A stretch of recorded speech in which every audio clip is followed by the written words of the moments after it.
All right, here we are on the website, and as a bit of a change of pace, I thought I would talk about the distribution of pets in the weekly pack. So I've just added week 27. If I click on weekly pet stats, it will give me the ranking of all the pets based on the frequency that they have appeared in the various packs. Now, there is a caveat here that some weeks did have multiple packs because there were different packs on the Android or iOS versions compared to the Steam version. But those are just counted as separate packs, so some of the totals can actually be higher. Like, we see cricket here is 22. That doesn't mean 22 weeks, it means 22 packs. So, I mean, it all looks fairly normal. You know, you see pets from different packs, and it seems to be reasonably well distributed. Obviously, everyone knows, if we go right to the final page, that the strawberry pets do not appear in the packs. So here we've got all the strawberry pets, and I think there's 8 strawberry pets, and then we've also got jerboa, which doesn't appear, I presume, because they didn't want to code in checking for apple. Honestly, I don't know why, because I mean, you could just leave jerboa in there, and if apple's not in the pack, who cares? There's packs where you have like frigate bird with no hurt pets, so I don't know why they did that. But and then Doberman has just been added, so obviously it hasn't really had a chance to shine yet. And the same thing applies with the food. We can see there are some very strange things. For instance, honey is guaranteed to appear in every pack. I don't know why. Maybe to try and reduce the number of draws. Honestly, I don't think it's that frequently used. If badger isn't or hedgehog isn't in the pack, I don't see it being used that much, other than maybe the people who are obsessed with horse cricket.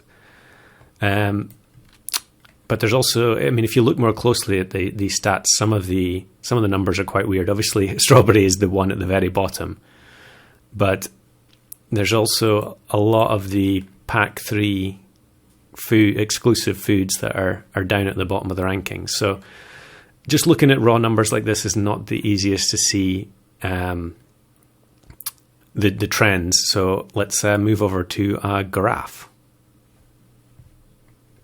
Okay, so here is the weekly pack pet data converted into graph form, and I wasn't sure the best way to visualize this, so hopefully this is clear enough. But each series is one of the 4 packs, and pack 2 I have eliminated all of the duplicate pets from pack 1.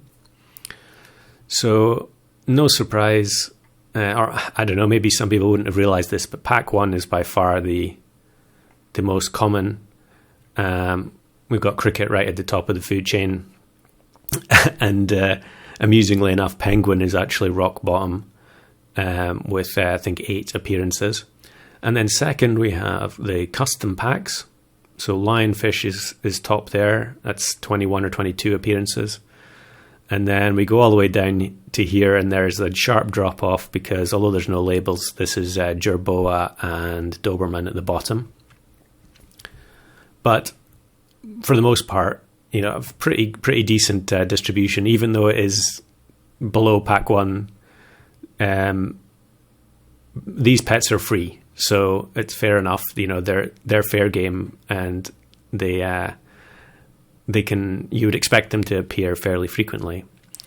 So then we move on to the paid packs. So the yellow is pack 3, or the star pack. And the number 1 is cockroach with 15 appearances. And then all the way down at the bottom, we have the strawberry wasteland, where we have the 8 strawberry pets that have never appeared in the weekly. And then below that, obviously pack 3 has almost the same number of pets as pack 1. I think it's only one fewer pet. So you can make a pretty direct comparison there. Pack 2 is obviously slightly different because although it is a paid pack, there's a much smaller number of of pets that are exclusive to pack 2. But you can see here the distribution is pretty weak, with the highest being, I think that's 13. And Lobster, poor old Lobster, only has 3 appearances. Now, this isn't a criticism of the developers. Obviously, they have to have, since at the moment the packs are the main source of revenue being generated for the game. I'm sure some people would debate whether or not that's a good thing, but they can't just make all of these pets available for free in the weekly. But at the same time, the weeklies are time limited, so I don't know why you wouldn't say have 1 week where Strawberry is in the pack and Hummingbird is in the pack, and then it's gone for, I don't know, months. But at least it was there, and the people who were playing the game at the time had the chance to try it for themselves, and maybe that would encourage them to actually go and play pack 3. I don't know if that's if that's realistic or not, because no one is playing pack 3, or at least I say no one. There are some dedicated players, I would say, who are playing pack 3, but generally, I don't think there's a huge conversion rate, essentially, on people playing these pets in the weekly and then going and buying pack 3. I'm not an expert on these things. I have no idea how you would go about trying to encourage that, but I just thought it was interesting, the fact that there's such a clear separation between the free pets and the paid pets. And maybe that obviously, I think that probably does have to stay, but maybe the gap could be closed a little bit, because the weekly pack has issues with sort of stagnation. If you're constantly being served up weekly packs that are dominated by pack 1 and the custom pets, there's a distinct lack of variety. And there are also some pets that are like the counters. So, for instance, if Bison is in a pack and there is no skunk, then you're probably looking for swordfish, which is obviously locked behind pack 3 and is less likely to appear in the pack. So if they continue with a random pack generation, they're just going to keep ending up with more and more packs that are unbalanced and, or either lacking variety or they're unbalanced and just generally not fun to play. So the final thing I would just like to talk about is the algorithm that generates the random weekly pack is also the same algorithm being used for the randomizing your own custom packs. So I'll jump over to the game and show that in action. Okay, here we are in the custom pack designer.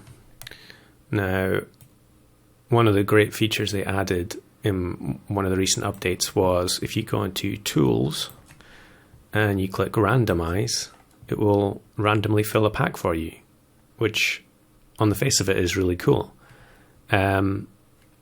However, it has some of the same limitations as the weekly pack. So if we just look at tier 1 here, we've got Hummingbird and Kiwi, which are the 2 strawberry pets in tier 1. You can see that it has selected some of the exclusive pack 3 pets because I've got it unlocked. But if we randomize again and randomize again, you can start to see that it never selects Kiwi or Hummingbird. Nope. And we can do that as many times as we want. It will never pick these pets. It will never pick Strawberry, and it will always pick Honey. So I'm not really sure why that would be the case, because I can understand the weekly process excluding those pets, but if I want to play a random pack, just include all the pets that I've already unlocked and the foods. It's kind of weird, but I think it applies. I'm pretty confident it applies to everything. So let's go down to, so here's tier 6. So we've got Raptor in here, which is the strawberry pet. And we'll randomize a few more times. No Raptor. Nope. And we could sit here all day. I don't think it will ever pick the strawberry pets. And hopefully this is something that maybe they'll think about changing when it comes time to release the next update, because, you know, the golden pack will be the shiny new thing and the star pack will just be the new pack 2. Anyway, I hope that was interesting to at least one person.